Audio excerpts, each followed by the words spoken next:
What is disclosure?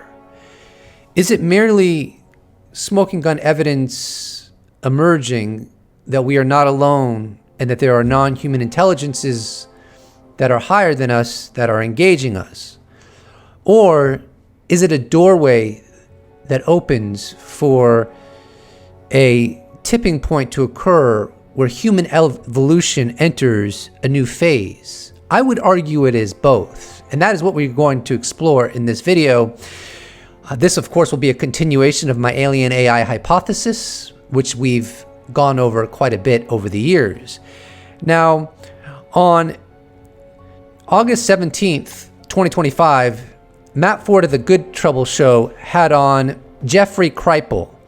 He's the J. Newton Razor Chair in Philosophy and Religious Thought at Rice University and has other accolades as well. We're going to cover Matt Ford's interview with him because what they discussed during the interview so perfectly threads into my perspectives of disclosure and what it all means. So prepare your soul to basically follow the white rabbit. Well, first of all, the whole disclosure movement, disclosure is a very good translation of apocalypse. It's literally what apocalypse means. Apocalypse means an uncovering or a taking the lid off. And it encodes this end of things, but also this revelation of the nature of things. And I think we've lost that, Matt, in our public culture, and I think that's a problem. That's part of the reason we don't understand what's happening around us and to us. And also this notion that there are strange entities in the environment that interact with human beings, but they interact through the imagination. They're extremely strange and weird and absurd. But it's because there's a kind of biomimicry, there's a kind of two-way street going on, that they're taking on or communicating to us through the human imagination. And that's very familiar to the scholar of religion. I mean, that's what religion is. It's a communication with some kind of entity or some kind of non-human intelligence, to use the language of the time, that is always translated in the here and now, But the premise of the religions is that there's a there, which is always appearing through the here. If that makes sense. There's this transcendent source that is appearing through something historical and whatever the imagination of the place and time is. So according to Kripal, apocalypse is an uncovering, a revelation of the nature of things. And that, I do believe that is what disclosure is. Disclosure forces humanity to contend with the greater universe that's always been under our noses, but hasn't been as transparent or observable as it will be in a post-disclosure world. Disclosure, I would argue, is a continuation of religion. In fact, I would argue you cannot divorce it from religion. And the reason you can't divorce it from religion is because disclosure is a communication. It is a communication from the divine. In the same way that prophets communicated to us, in the same way that religious texts communicated to us and continue to communicate to us. Now, allow me to make my case. Disclosure is not merely scientific information. It is forcing humanity to contend with the way things are, as opposed to with the way we assumed things are. And the reason I perceive disclosure as a continuation of religion is because disclosure is going to force us all to interpret. In the same way that we interpret what prophets have said in the past, we interpret what religious scripture communicates to us. Nothing stands on its own. You take 10 people, they open up the Bible, they open up whatever religious doctrine they are looking at, And they may all come to a different analysis. There are many different denominations. They don't all agree with each other. In Christianity, you have predestination. Some Christians actually believe who goes to heaven and who goes to hell is not a matter of personal choice. God chooses that, and it's beyond human choice. And then you have Christians who believe it is a matter of human choice.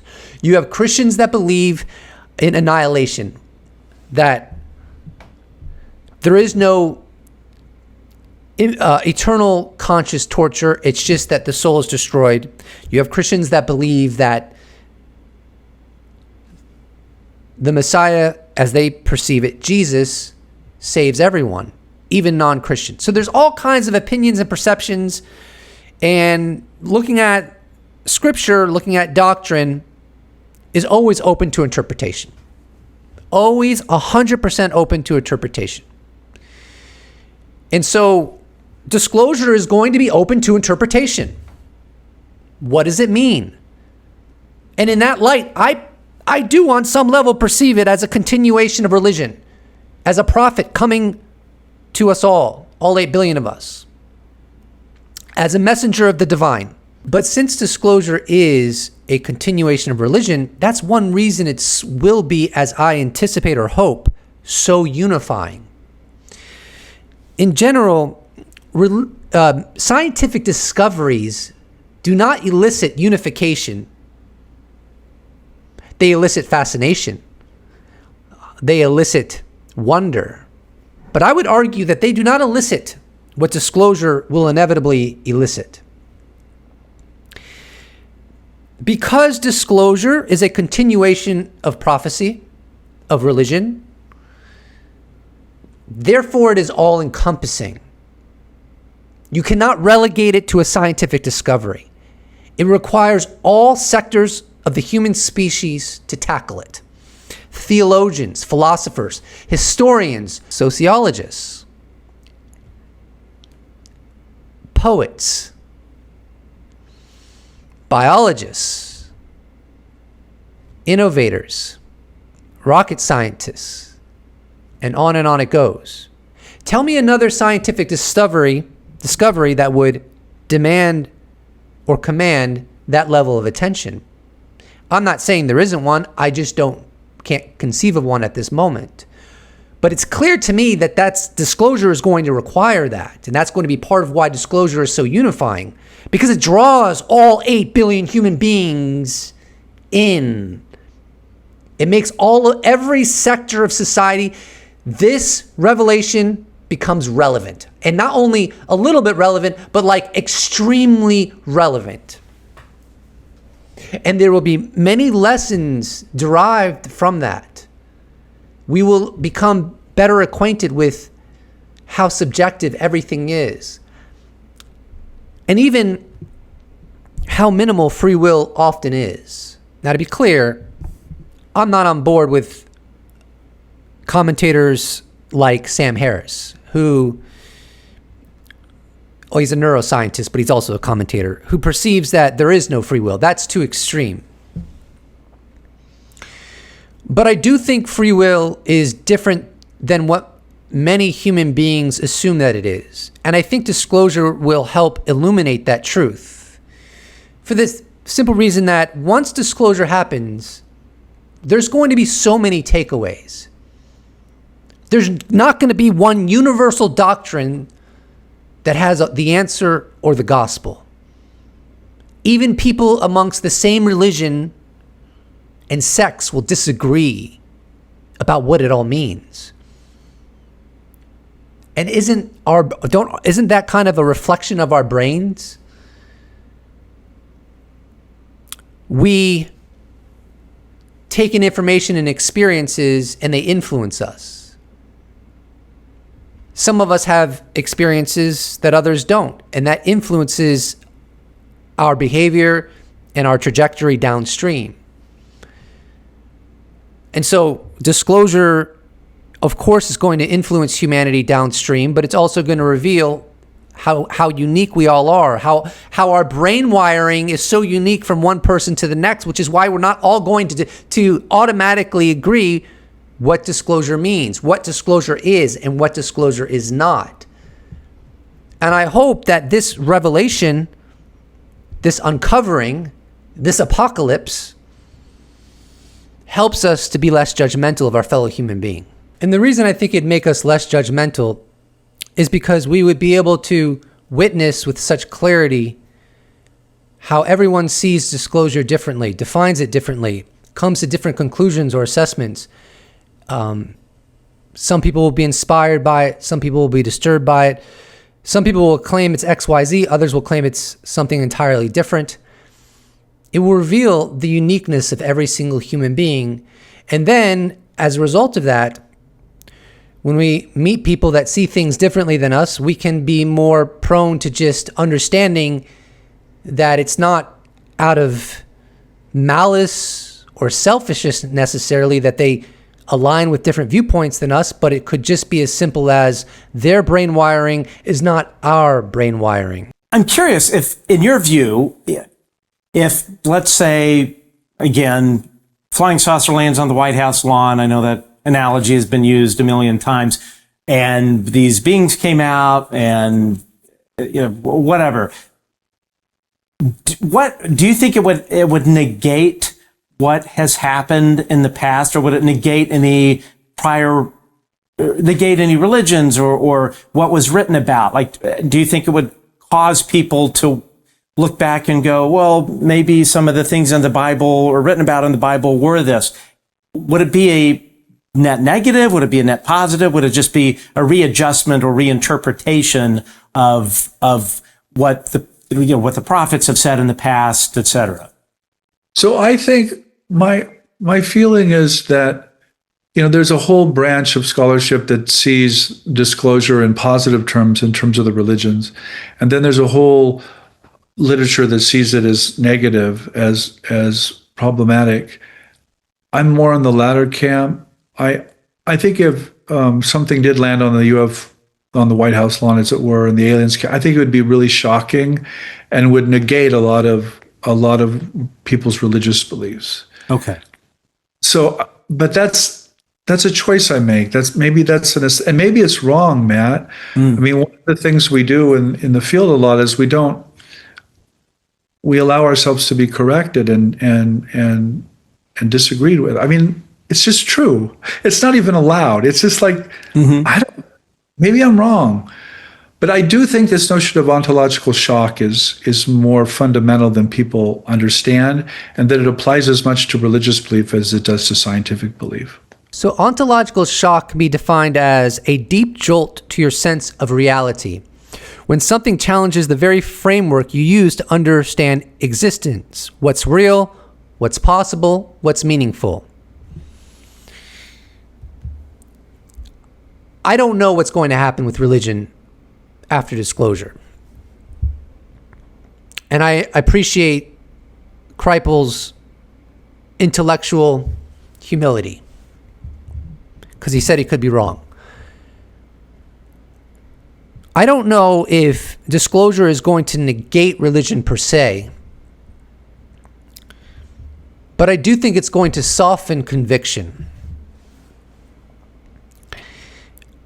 Because the UFO presence, I would argue, is as big a miracle as any miracle in any religious text ever written.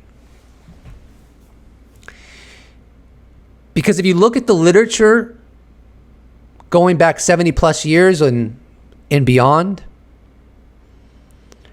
what you read about is essentially miracle after miracle after miracle.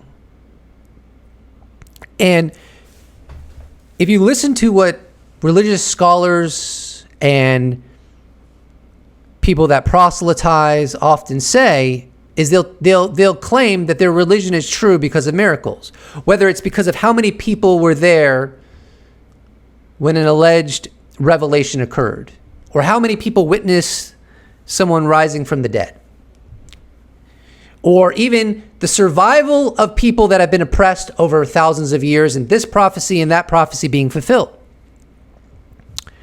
Well, what happens when the UFO historical record trumps all of that? At least we could make that argument.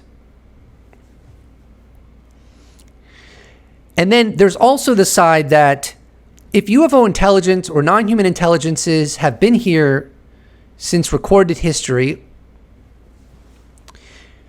they may have been influencing us in ways we can understand and appreciate, and in ways that are beyond our imagination or even appreciation. Think of it this way. If a golfer is about to hit the golf ball, if he hits it just a few degrees off, 100 yards away, that ball might be completely off course, even though it was only a minutia of being off when he hit the ball. But since it's traveling such a long distance, by the time it gets to its final destination, it's 50 yards away from the hole. UFO intelligence can work this way as well. We don't know who we would be, where we would be, what we would believe, in my opinion, if UFO intelligence was gone. Now, this creates a problem for religious doctrines, in my opinion, because when you look into the scriptures, it says nothing about disclosure. It says nothing about flying saucers. It says nothing about abductions. It says nothing about non-human intelligences. Now, someone might be able to find a verse here, a verse there, and say, no, if you interpret it this way, but basically it says nothing. If we're being intellectually honest, I'm always open to being persuaded otherwise, but that's my perspective right now. So the question becomes, if the divine allowed for this much manipulation and influence and said nothing about it in their holy books, that to me is a problem. That's a problem. Someone could say, well, the Bible's not a scientific book. It's not a book of science, right? So there's no reason to expect that should be in there. But wait a minute. I'm not just talking about science. I'm talking about influence from non-human intelligences, influencing our trajectory. You can't tell me that's not exceeding science. That is exceeding science. Big time. And then the question emerges, how many miracles that are written in our holy books may have been the phenomenon itself? You don't want to have that conversation, do you? No, you don't want to have that conversation. But that's the thing. Disclosure makes that plausible. In a pre-disclosure world, your religious mentor could get away with saying, look, here are the proof texts, right? And this is why the religion is so likely true that you have a moral obligation to follow it. But after disclosure, a new counter argument emerges. Any miracle you point to could be the result of non-human intelligences. And I don't think that is a reach or a stretch, unless you want it to be because you don't like what I'm saying. Because it challenges your comfort and your conviction on what you believe. If you look at the UFO historical record, whether it's telepathy, healings, mass sightings, it's all there. School landings, and that's only what we see. I'm going to repeat that. Listen clearly. That's only what we see. Who is to say that non-human intelligences haven't been engaging humanity in other ways that we assumed had nothing to do with them? We assumed were associated with religions. Maybe because they wanted us to assume that. Maybe because they implemented these miracles in a way that had no fingerprint of non-human intelligences. That, no fingerprint that we could decipher, but it was still coming from non-human intelligences. You have to have that conversation in a post-disclosure world. You can't pretend that that's not relevant. You can't pretend that that's not plausible. Disclosure is inconvenient. It is very inconvenient for religious dogma. Period and point blank. Now, I'm not saying disclosure proves any religion wrong. I'm not saying that. But it does allow for new, plausible, rational counter-arguments. And thus, in my opinion, it softens conviction. Because it opens up a whole can of worms. Why was this not in the Bible? Why was this not spoken about? This is not just science. And furthermore, if disclosure influences humanity to such an extent that we start trending toward peace, maybe because it unifies us, as I discussed earlier, maybe because it leads to innovation technologically that makes scarcity less of an issue. If disclosure is a tipping point, a new domino being triggered, leading to a much higher quality existence on this planet, that poses a challenge to the Messianic narratives that we find in the scriptures. It's the Messiah that's going to solve all our problems. It's the Messiah that is going to bring peace to the world. Well, what if peace comes to the world prior to the Messiah?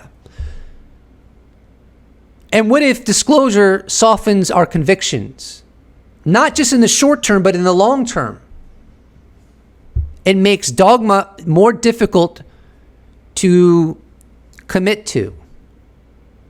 If that happens, two problems emerge.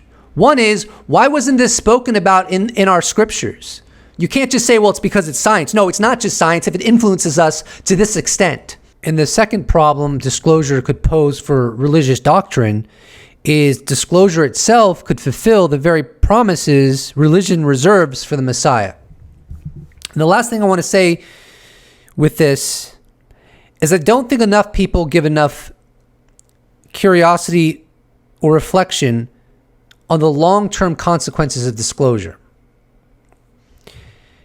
Even if you wanted to argue, no, disclosure is not going to impact religion. Religion is going to remain every bit as influential and perceived after disclosure as it was before disclosure. But that argument becomes far less compelling in my mind when we think about 20 years after disclosure, 50 years after disclosure, 100 years after disclosure. When we've had time to metabolize what it all means, when all of our greatest minds and institutions have studied how it may have influenced us over the decades.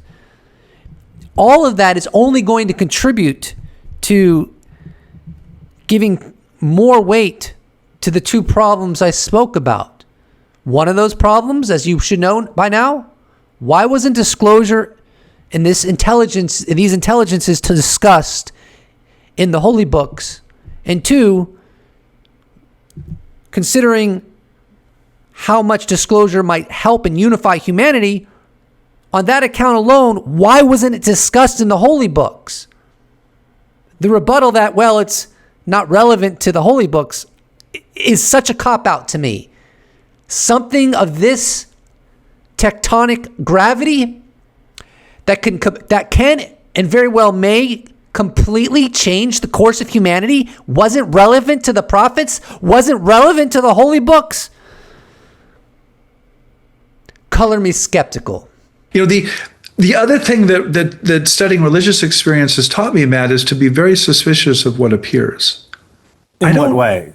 Well, I don't believe religious experiences. You know, when grandma shows up in the seance or my dead uncle or my dead father, I'm not so sure that's the dead uncle or the dead father or I know it's pretending to be. I get that. Right. I get that. Or when a crucifix or the Virgin Mary or the Hindu god or whoever shows up, I'm like, oh, that's the culture speaking. That's not, I mean, it is the phenomenon, but it's the phenomenon taking on the local culture. I think in that clip I just played of Jeffrey Kripal, he's echoing what I said in his own way, with his own emphasis and his own specific analysis. I'm not saying he completely agrees with me. I'm just saying there's corollary. Disclosure, as I said prior to this clip, or right before this clip, it softens religion. It softens conviction. And I think complexity inevitably will do that. When you learn that there's a whole ecology of intelligences right here in our biosphere, independent of their ultimate origin, nothing becomes as black and white as it was. Nothing can be as certain as it was. Look, I don't mean to go into my own experience. I wrote a whole article on it, and I'm not going to rehash it, but I had a telepathic message. I received a telepathic message when I was 14.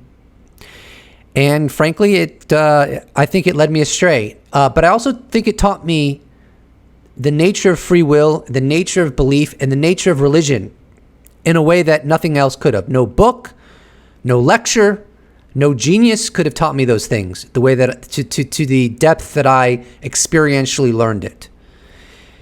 And that experience has not diminished my faith in the divine.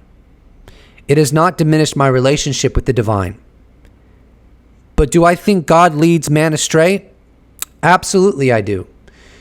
I absolutely believe God leads humanity astray. Now, I'll just give you an example that I think supports this contention. According to science, modern humans are 200 to 300,000 years old. And if we're being honest, modern human is way older than our modern religions. Way, way older. Before the giving of the Torah at Mount Sinai, before Jesus rising from the dead, before Buddhism, before Hinduism. And anyone that says, well, it's not true, well, science is overwhelmingly supports that humanity is not just 6,000 years old. I'm sorry. It's not even 20,000 years old. It's 200 to 300,000 years old, modern humanity.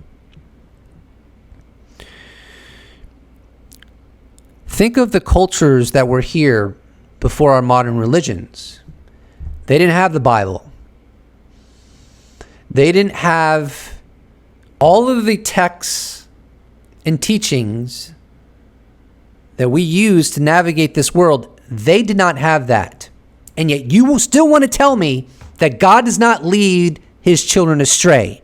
You still want to tell me that. I'm sorry. I disagree with you strongly. God leads his children astray. Not out of negativity or punishment or indifference, but that seems to be part of the human experience, that process. We are evolving intellectually, spiritually, ethically. But what religions want to tell us is that evolution is done. We've already been given the blueprint that tells us exactly how to live. But I would say, you don't know that blueprint is completely ethical, fair, and good. You have faith that it is, based upon miracles. And I don't perceive miracles as proof of anything, especially when we consider UFO intelligence, especially when I believe the divine leads humanity astray. And I would argue that is kind of what the physical realm is. At its essence, is leading us astray. The very water we are swimming in is leading us astray. The very structure of what we're navigating is leading us astray. Our biology is leading us astray. If we come into this world from our true home, the spirit world, we come out of our mother's womb, we're crying, maybe we're uncomfortable. We develop as children in an imperfect world with imperfect parents, with imperfect religions, and imperfect societies, imperfect politicians. Even our brains are imperfect. And you're telling me that the divine does not lead his children astray. I respectfully disagree.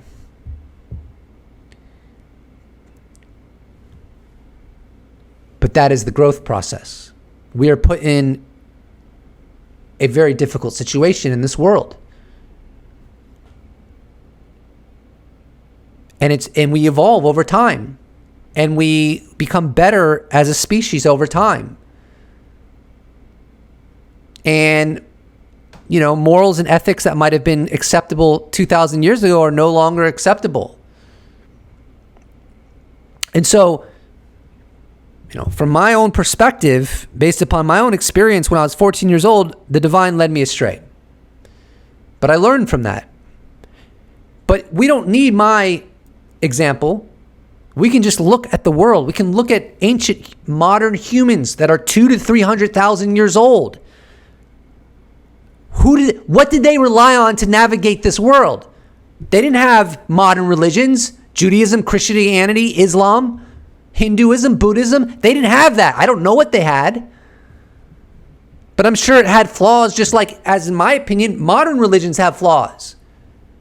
But you want to tell me the divine does not lead man astray? Makes no sense to me. It almost makes me angry. Why are you so attached to that perspective? We are led astray by the very environment that we have to contend with. But maybe that's the point. And on a deeper level, maybe that's not being led astray. Maybe that's being led to our growth. Depends upon what kind of lens you perceive the human experience. I would say, in a way, I was maybe close to kind of thinking there was really nothing outside of this. Borderline atheist. And I think, in a way, like my personal experience with the paranormal in my home really sort of, in my interpretation of it, proved to me that there is something outside of this reality. So I lost my mother beginning of April. And as hard as it was, I think, had I not maybe perhaps experienced what I experienced, I would not have the confidence that I have now that I will see her again one day. Yeah. So, perhaps for me and my personal journey in life, that put me in that sort of position that, so when she did pass, it was a little bit easier for me to handle because I knew that wouldn't be the last time I would see her in my view of the universe. We're about to get exceptionally deep into my alien AI hypothesis. Now, Matthew Ford relays that when he got into the UFO topic, he had various different kinds of paranormal experiences, from orbs passing over his house, and as I recall, weird noises or knocking on doors and so forth. So, and then he also said that these experiences somehow gave him confidence that the passing of his mother did not mean that that was the end, that he will someday see her again and that she continues to exist, even if not directly in this physical, human, earthly realm. This ties directly into my alien AI hypothesis. I perceive disclosure, in a metaphorical way at least, as a thinning of the veil. But there's a reason behind that, why we've gone so long before the veil has thinned. And that's because Earth is a realm where we grow and where we evolve. And part of the challenge is separation from the divine. That's why this is not considered our home, because we're so separated from the divine. It's not that the divine isn't here and completely pervasive in our realm. It's just that our ability to perceive the divine has been diminished significantly. Our souls are interacting with a biological brain that might be cutting off our consciousness and keeping us from seeing deeper truths. But this is not meaningless or coincidental. It's intentional, because by coming into this realm, in this water, if you will, and being immersed in this water, the message is constantly, this is all there is, the physical environment, and there's nothing more. We may get moments where we might perceive there's more, glimpses, inspiration, but by and large, we're still stuck in this realm where the message is persistently, there's nothing more. It's all physical. When you die, that's it. You're alone, and you're cut off. You're in this like container. Other people are in their container, and you're alone, and you're separate. You're not one with the universe. You're not one with the divine.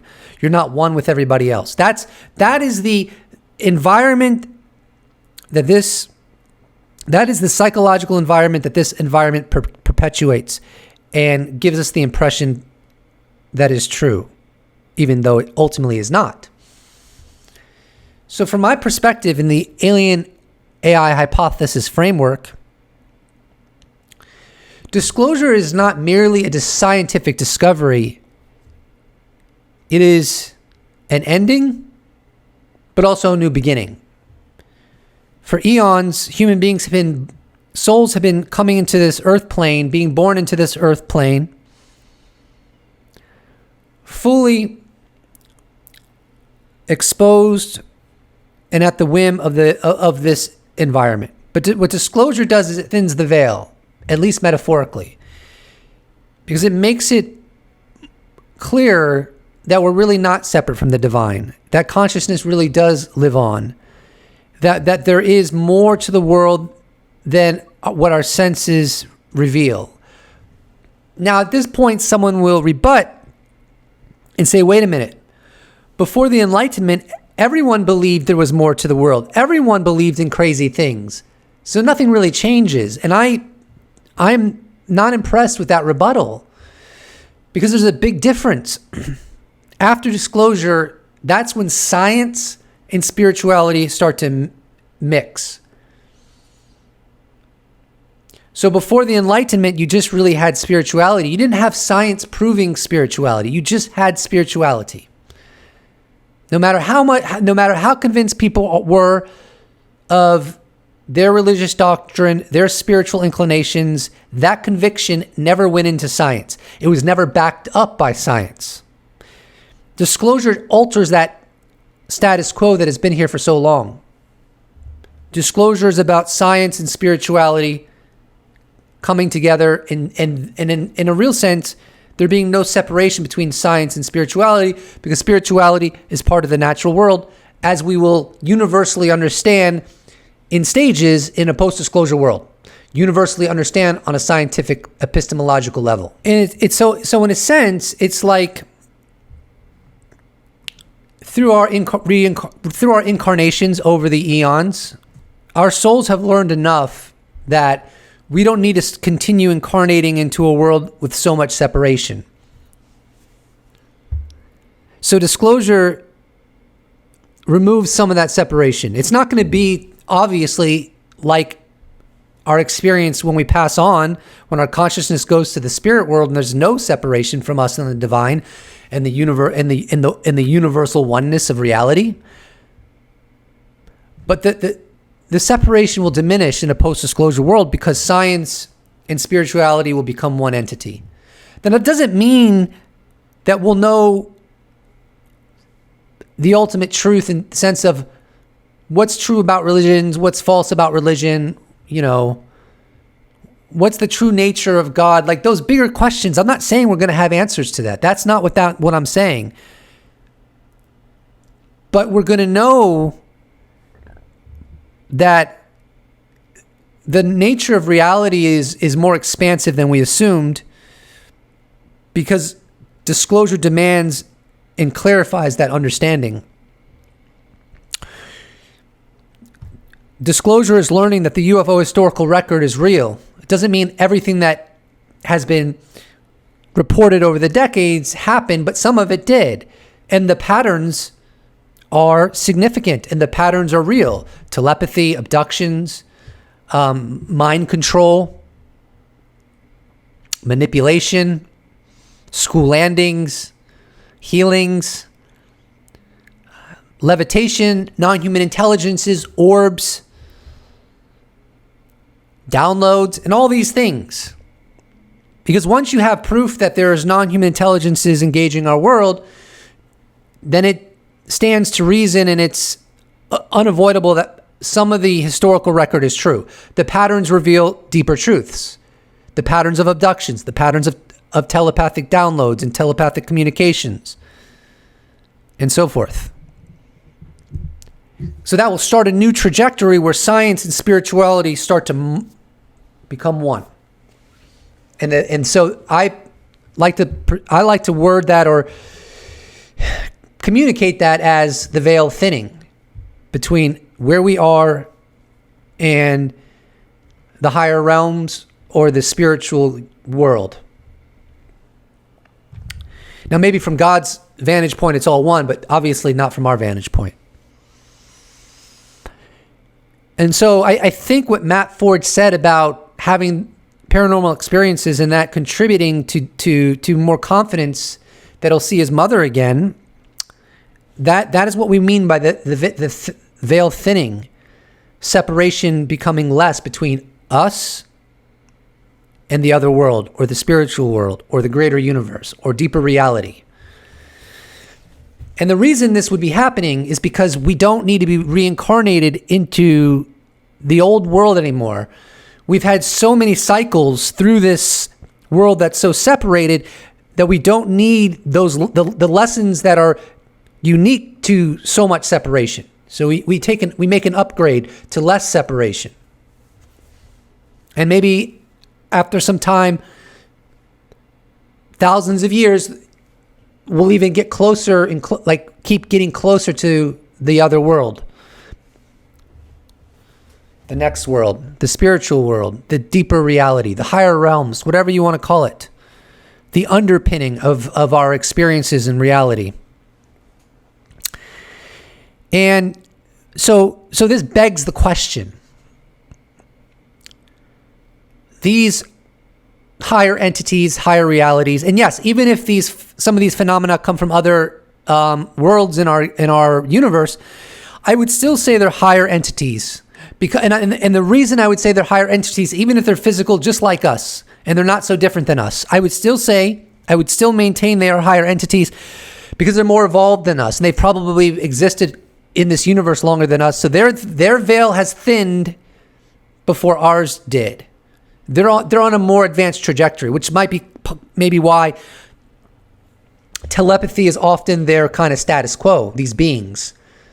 And someday we might lose our voice mechanisms and our communication will become more spiritual, if you will, which it will become telepathic. And even when we pass on, when we go into the spirit world, our communication is telepathic because it's a much more efficient way to communicate. It has less room for misunderstandings. It's a more spiritual and accurate way to communicate. So the question that is begged is, all of these higher entities, and we'll just call them higher entities, whether they're extraterrestrials that are more evolved than us and have had their veil thin prior to ours thinning, whether they are spiritual beings that are not so much physical, or whatever the case may be, I put them all under the umbrella of higher entities because they're more evolved than us, and they are closer to the divine than us. There's less separation. It doesn't mean they're more moral than us, by the way. I don't know if that necessarily computes, but they're more evolved than us.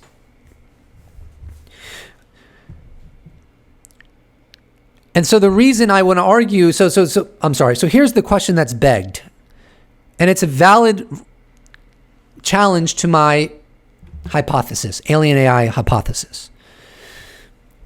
Why are all these higher entities in on maintaining the status quo? why haven't they revealed themselves in a way that changed consensus reality? Why this fine-tuning where you hear stories, sometimes the sightings are highly corroborated, sometimes they're mass sightings, people see ghosts, people see orbs, they don't know where they're from. I don't know where they're from. Like, there's an ecology of intelligences that are part of these higher beings, higher entities. Why do they all seem to agree to maintain the status quo, like there's some conspiracy? I don't know. But they don't necessarily all have to be in on it in the way that we would normally think. And the way that I'm going to demonstrate this is by examining orcas, killer whales, amazing creatures, apex predators in our ocean.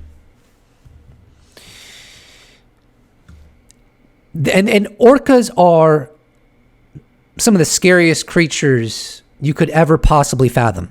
I mean, they are brutal and they are cruel and they are majestic and they are dark and they are unfathomable. I'll probably write an article on this at some point to get my words exactly how I want them, because there's a lot here and doing this precisely off the cuff is challenging.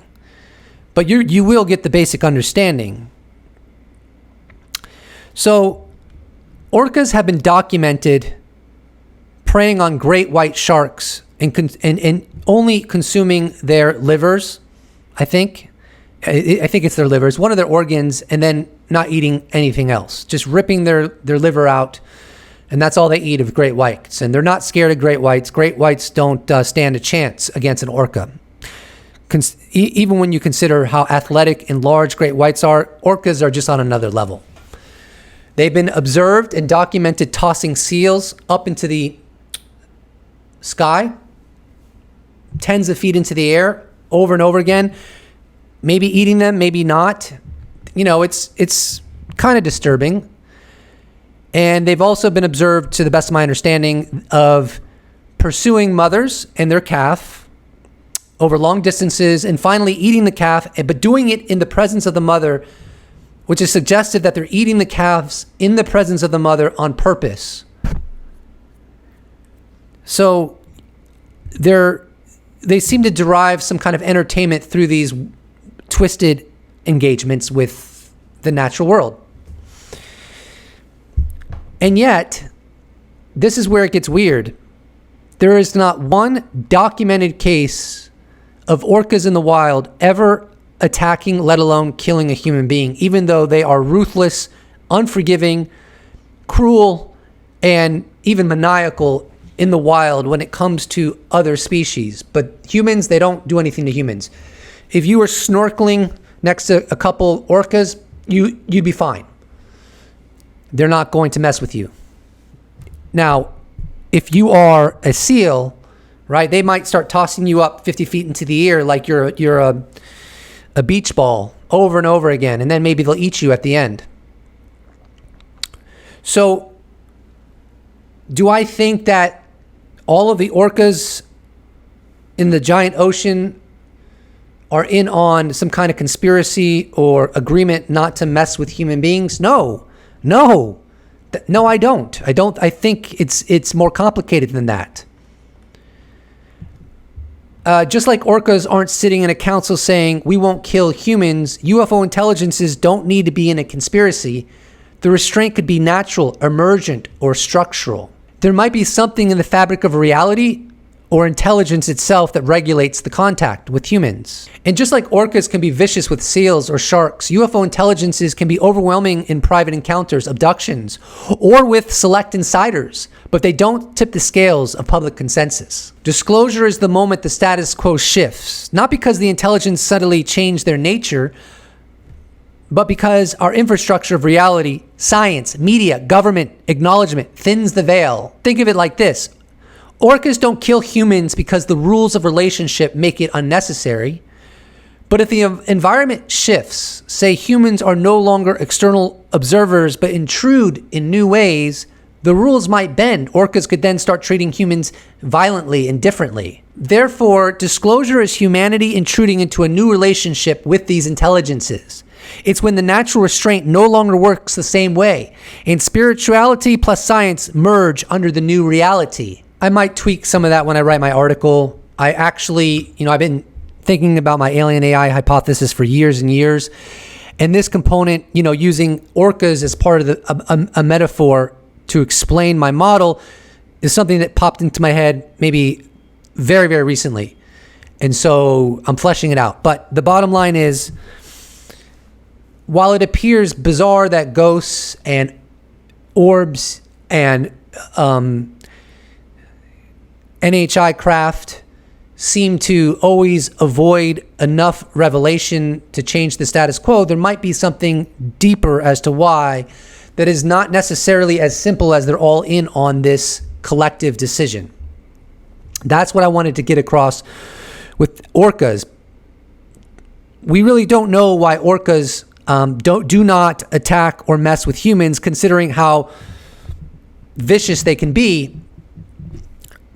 And it's not necessarily that all the orcas of the world, even orcas that have never met each other and will never meet each other, they all refrain from messing with humans in the wild. So it's a very good metaphor. Now, I'm not claiming I know why these higher entities fine-tune their engagement with humanity to maintain the status quo. I don't know, but I'm saying that the reasons might be more complicated than they're just all in on it and they all agree to engage in the same way that all the other higher entities agree to engage.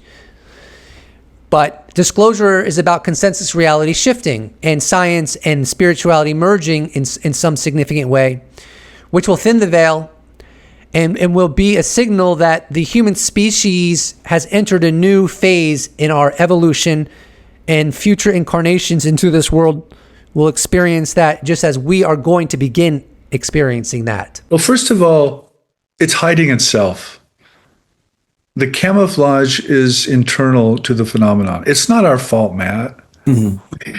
It's not like somebody knows the truth and isn't telling it, or somebody's messing with somebody else. Of course, they're doing that too. I get that. Mm-hmm. But the phenomena itself is deceptive, is camouflaging. And camouflage is not a sign of a sinister nature again. We know from the natural world that camouflage actually allows things to survive and prey and to exist. It's actually a really good thing. And it's often used, by the way, for reproduction as well. Deception is woven right into the natural world as something that makes it possible in the first place. If you talk to human beings who have had these encounters or experiences, and you talk to them long enough, what you realize is that the most important thing about the whole experience is how it shocks their nature, their notion of reality. That's what's important. And that John Mack called that ontological shock. Mm-hmm. In the 1990s, but he was actually drawing on the study of religion, by the way, which had come up with the phrase already in the 1950s. But it really refers to this idea that this experience demonstrates in very clear fashion that what I thought was real is not what is real, and that something else is going on. I think that revelation or that experience is extremely positive and powerful. And I think so. That's what I think where this is going, or where it should go, is to some kind of ontological shock. And that's why I'm so against explaining it in terms of some worldview. I'm like, that's not ontological shock. That's the opposite. That's just more reductionism, more stupid explanation that doesn't work. So Jeffrey Kripal says that the phenomenon is hiding and that it's camouflaged. And that is certainly true. But in my model, alien AI hypothesis, which is obviously just a hypothesis, nothing more, that hiding nature isn't necessarily static. that the degree to which it hides can diminish. And so I would argue, and look, when I speak about higher entities, I'm not just talking necessarily about whoever is piloting UAP. These are just entities that we could say have less of a veil between them and the divine than us humans have with the divine. And that is how we can demarcate what is a higher entity and what is not. Like animals would not be higher entities because they're kind of in the same boat as we are in many respects.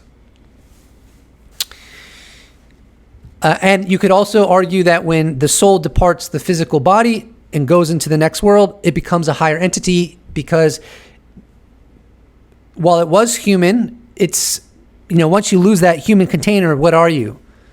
But more importantly, you no longer have that barrier that the human does within the human experience. But in a post-disclosure world, I am arguing that barrier gets downgraded even for humans, which is why it's a new era of our existence, not just for us, but for future generations coming into this world. Now, when the UFO, when the UFO interacts with the fish, as it were, guess what? It comes from above the water.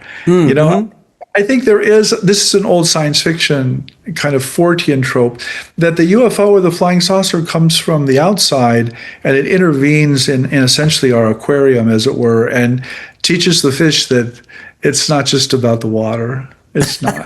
That's a great analogy. That's actually a perfect analogy.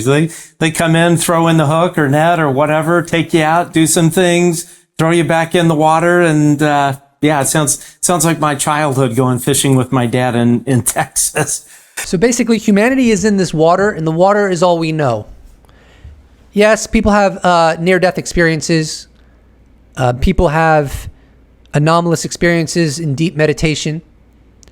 People have experiences that they can't explain with UAP.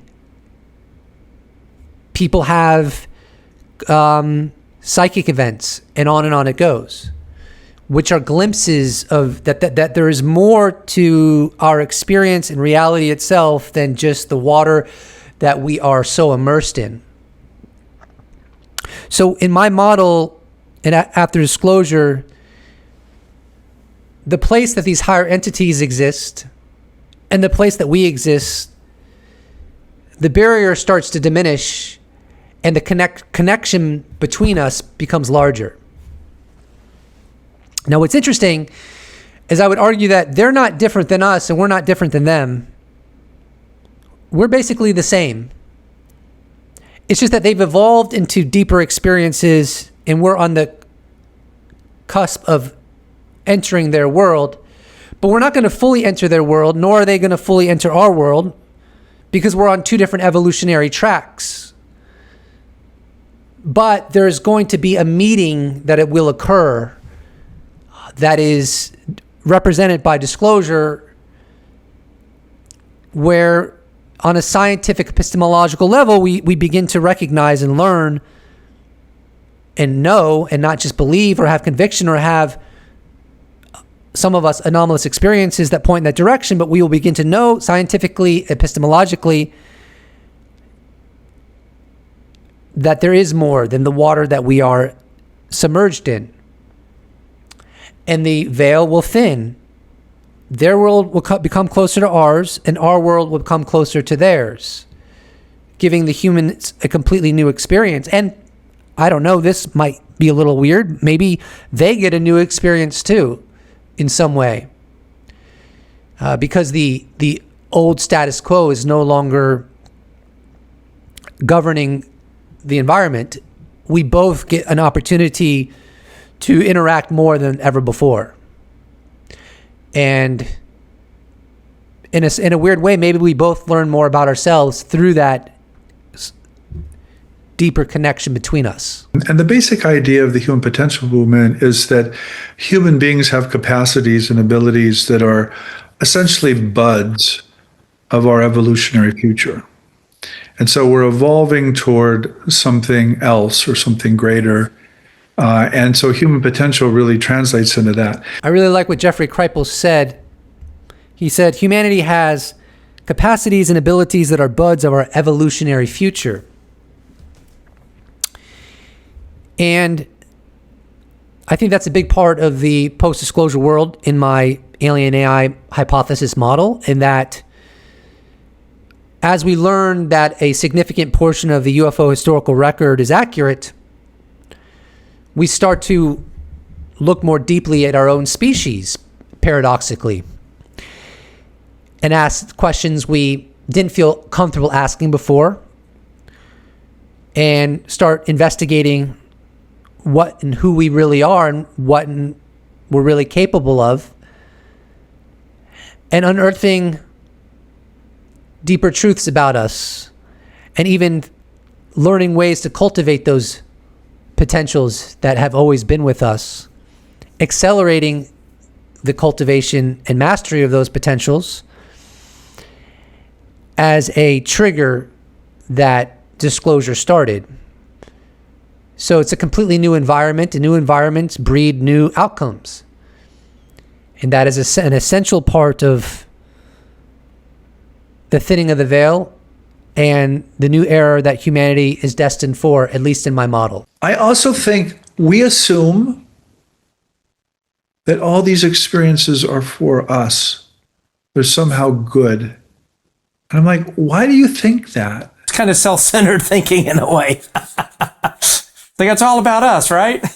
It's not. Yeah. It's not all about us. Sure. So, I mean, this goes back to the offense that I think materialists take, or people who want it all to be localized in the human in that bucket. world.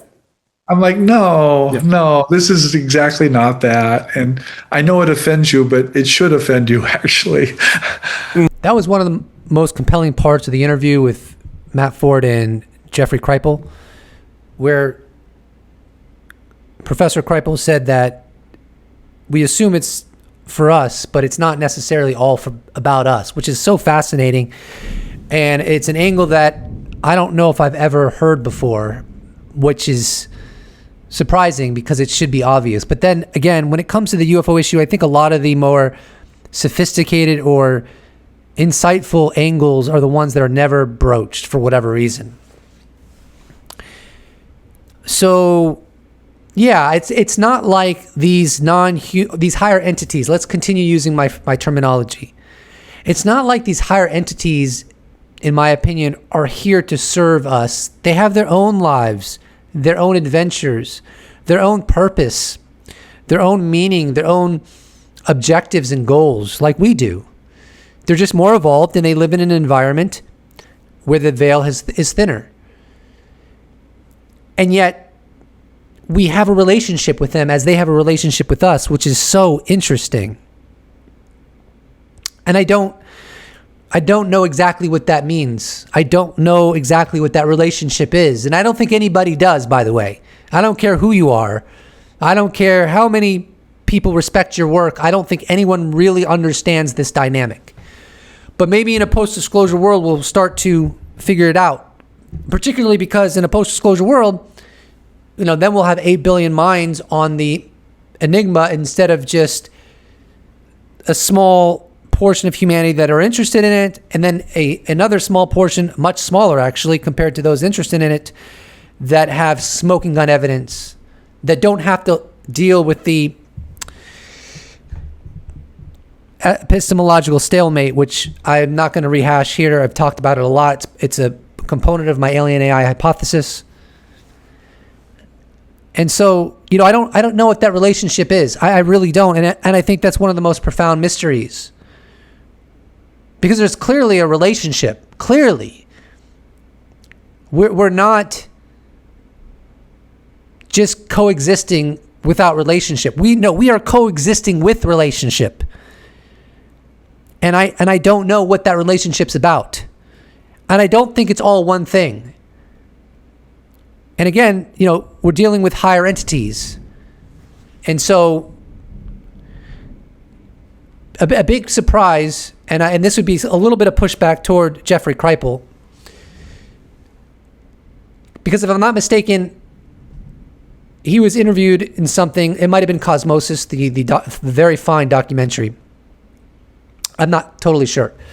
But he said something about he doesn't necessarily put a whole lot of weight, as I recall, don't get mad at me, this is the best of my recollection, that he doesn't put a whole lot of weight in necessarily in David Grush's accounting of a crash retrieval program. But what I would say to Jeffrey Kripal, or anyone that sees it his way, you can't put this enigma in a box. And in fact, Jeffrey Kripal even said that in the interview with Matthew Ford. And I'll link to the interview. It'll be the first link in the description below. I highly recommend it. You can't put it in a box. From my perspective, we're dealing with higher entities, but we're not dealing with entities that aren't engaging in the game of life, right? Two things can be true at the same time. The higher entities are engaging in the game of life just as we are. You don't stop engaging in the game of life because the veil has become more thin for you. You're more evolved and you're closer to the divine. No, the game of life, as long as you're in the physical realm, the game of life seems to persist. Maybe your priorities change a little bit. Your sensibilities might change a little bit, but the game still seems to persist. And there very well could be a Cold War sub rosa amongst adversaries to be the first to replicate this technology. And that can all coexist with these entities still being higher entities, still having a thinner veil than we do, still being closer to the divine than we do. Like, it can coexist. And it doesn't mean it's all physical. It doesn't mean it's all biological. Just higher entities, whether they're spiritual, interdimensional, coming from other worlds, coming from our world, whatever the case may be, they all have one thing in common, whether they're human beings that are no longer in their containers, right? I would still consider a human being who has gone to the other side and is no longer in their human flesh containers. They're still higher entities as far as I'm concerned. So in that sense, we all become higher entities. And in the next world, and then even in this world, if my model is correct, then we start slowly moving towards becoming higher entities even in our own physical plane here. So like I said, disclosure is where science and spirituality begins to become one, more of one material and not so separate anymore, because we begin to have epistemological knowledge, understanding, and proof, if you will, that there's more to the universe than we assumed, that it's not exclusively physical. Consciousness is not tethered to the mind. It is non-local. We begin to have a better understanding of the true nature of reality. And that accelerates us becoming higher entities, because we begin to learn more about ourselves and cultivate abilities that are latent within us, bringing us closer to the category of higher entities. And so that, to me, that's the post-disclosure world. Now, let me be very careful here. This is just a hypothesis on my part. I'm not saying this is gospel, so don't claim that I am. I'm saying it's a hypothesis that very well could be wrong. I'd even go further and say it's probably wrong. But it's my pet hypothesis. I've been thinking about this for years, and it might be right, it might be wrong. We don't know, right? We it's okay. It's okay to learn what happens after disclosure. It's okay to gain greater clarity after disclosure. We don't have to be certain about anything.